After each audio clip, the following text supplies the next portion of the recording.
بالصيف يعني أروع شي للشعر هو الحنة، للتساقط، يثخن الشعر، ما تخلي الشعر يعني متقصف. إذا شعركم بالتهابات أو قشرة كلها تروح. فاليوم راح أسويها لكم بهاي الطريقة. هنا أخذت ورقة مال أوليفيرا، هاي النبتة، وهنا حنة استخدمت حناء بنت الباشا موجودة عند العطار.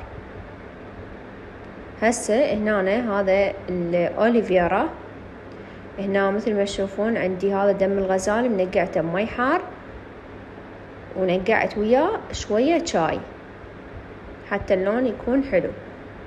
الأوليفيرا هسه أحكيلكم عن فوائده للشعر. يجنن، يطلع لكم بيبي هير، يكثف الشعر، يثخنه، يمنع التساقط، إذا الشعر بيه تقصف يقضي عليه.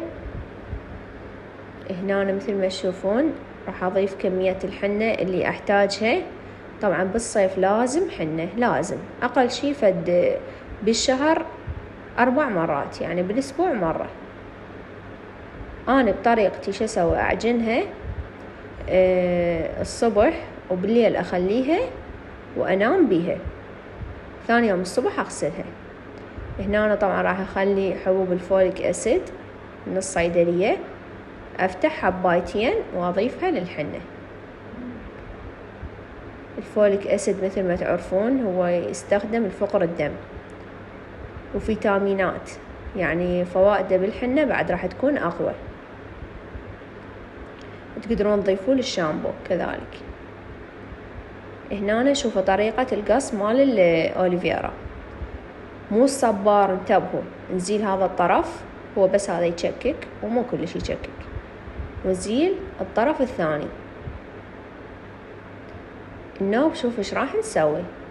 طبعا هاي النبتة تلقوها عند المشاتل. هنا راح أقص الطرف هذا مين. أول شي أزيل هذا الطرف اللي قصيته من النبتة، لأن هذا يكون بهاي المادة الصفرة مكان القطع. يعني هنا قصيت الورقة نصين وراح أفتحها يطلع الجل اللي بداخلها.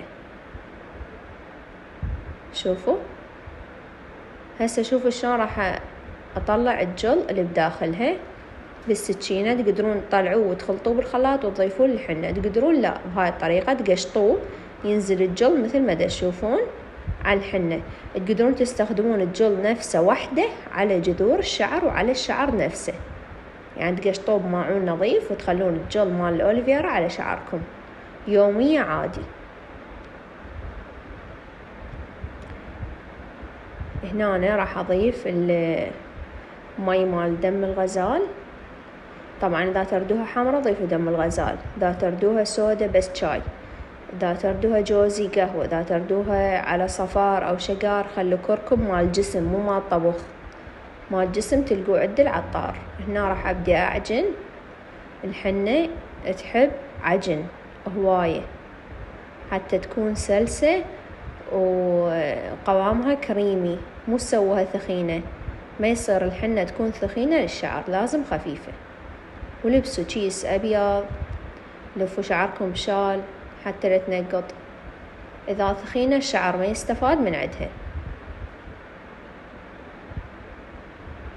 نعجن كل الزين. أريدها تكون خفيفة. ليش؟ لأن بالتخمير راح تثخن.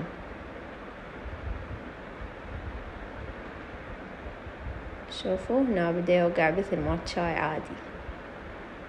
حبايبي أي فيديو بالقناة سووا له مشاركة بين أصدقائكم حتى تعم الفائدة ويشوفون القناة أصدقائكم حتى لو هذا الفيديو.